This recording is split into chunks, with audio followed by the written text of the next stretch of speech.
Hello. I'm back in my car with the sickly white glow of the laptop underlighting me. Today I'm going to read Dad's email that he sent last night after I had sent an email to the family containing the video that I posted yesterday. So I'm going to first read what I sent to the family and explain that. Then I'll read what Dad said and explain that. So I had sent an email with the subject final update ? And I had addressed this email to cousins, aunts, my immediate family, and just all the people that I kind of grew up with under the impression that like these are your family. And I've messaged them before. I've messaged them before about my parents abusing me, and none of them responded. And that was a little upsetting, but also like I was ready for that.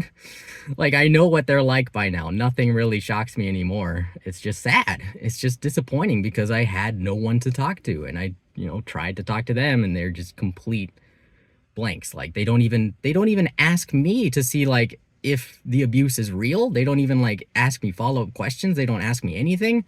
What they probably did is they asked my parents like, what's he talking about abuse? They're like, oh, nothing. He's just going through one of his things. Like they blame everything on autism or on like my temper. Like, no, it's the fucking bullshit life you've tried to force on me, pretending you have no choice, when it's your choice to believe this thing for which there is no evidence. And so, knowing full well that my family probably would not respond or even watch my stuff or even read it, this is what I wrote them. Hello. I realize most, if not all of you, have probably blocked me, but on the off chance anyone is reading this, please enjoy my latest video. Stop hiding from information. Stop covering up abuse. Here is the truth about what happened to me in less than 10 minutes. And then I posted the link. Thank you. Despite your abuse, I love you, but you will never be my family again. You failed, and you refuse to change, and I cannot tolerate your behavior, your actions, your decisions, your beliefs. Goodbye. Mike Stowe. So, short, sweet, to the point. Here's what happened. No, y'all don't care. It is what it is. Goodbye. And yeah, I'm kind of mentally in the place of like, these people are bad for me. I need to move on. I can't let them be my family. That's no good. Like I would want them to be my family if they could be reasonable, if they actually cared about me. But they think so little of me. They always assume that I'm lying about being abused. Who am I supposed to talk to? Like they intentionally gave me no way out, and it's only by sheer fucking luck that I was born in the age where the internet was coming on. And like, I bet modern Christians are a lot more careful about how they treat their kids because they know it's gonna end up online.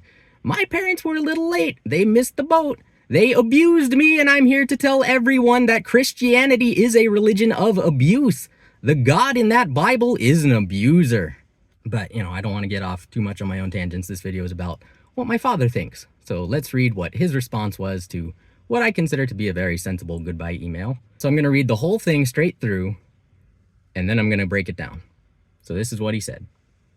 There's no proof God exists. There's no proof that he doesn't exist.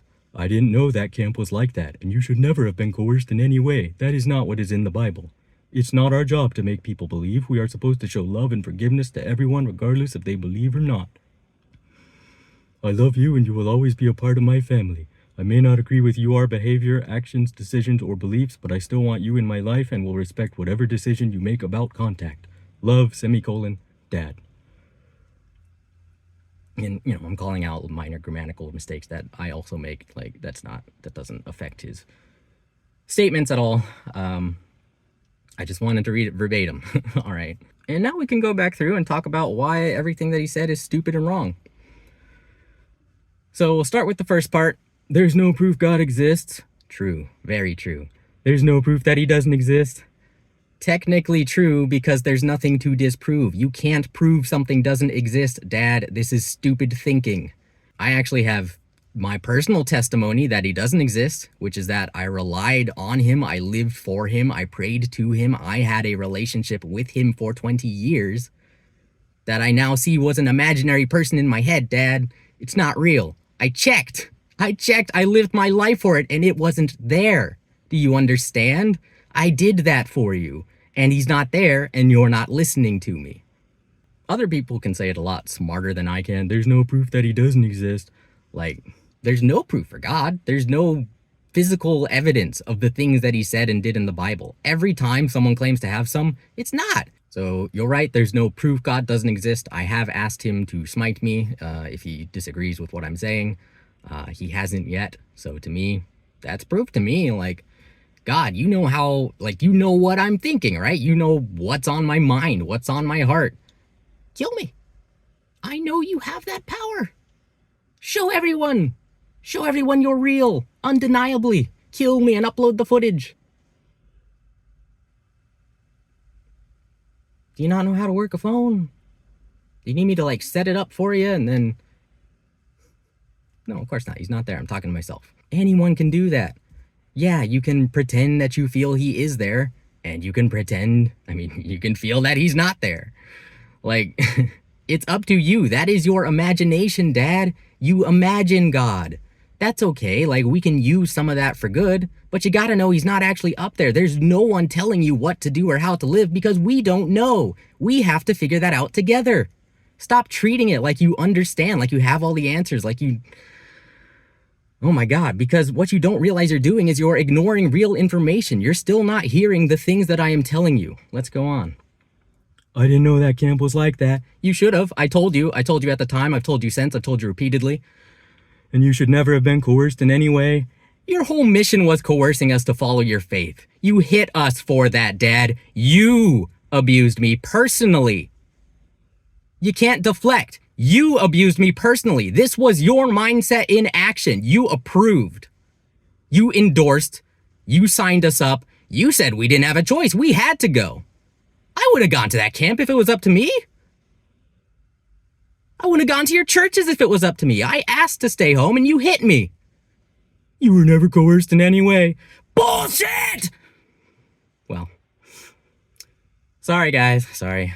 It's unsurprising, talking directly to my father about his bullshit. And that kind of reaction, though totally justified, is why people leap to autism and they try to dismiss my righteous anger because my parents abused me and are saying to me directly, you should never have been coerced. That is not what's in the Bible. It's not our job to make people believe. You acted like it was. You treated me like I was worthless unless I believed. You treat everyone like they're worthless unless they believe what you believe, do what you want them to do. Let you get away with abuse. I'm not doing that again. You abused me because of your beliefs. You are still denying it because of your beliefs. Dad, listen. We are supposed to show love and forgiveness to everyone, regardless if they believe or not. Well, you don't. You show judgment to everyone and forgiveness to yourself. You show no accountability for your real actions in this real world that you did because of your fake bullshit. You abused me for your fake God. Don't forgive yourself for that. Get better. Improve yourself. Stop lying to people. Stop abusing people. I love you and you will always be a part of my family. If you actually love me, I can't tell. You treat me like I'm worthless. You treat me like you hate me, like I'm an obstacle, like you never wanted me. If I play along with your games, oh sure, then I get the love. But if I am honest, no. No love. That's not love. If you don't love me when I'm being honest, you don't love me. You will always be a part of my family. Don't remind me, you piece of shit. I don't want you. You will always be my biological father. That is all. I am not part of your family anymore. It's not up to you.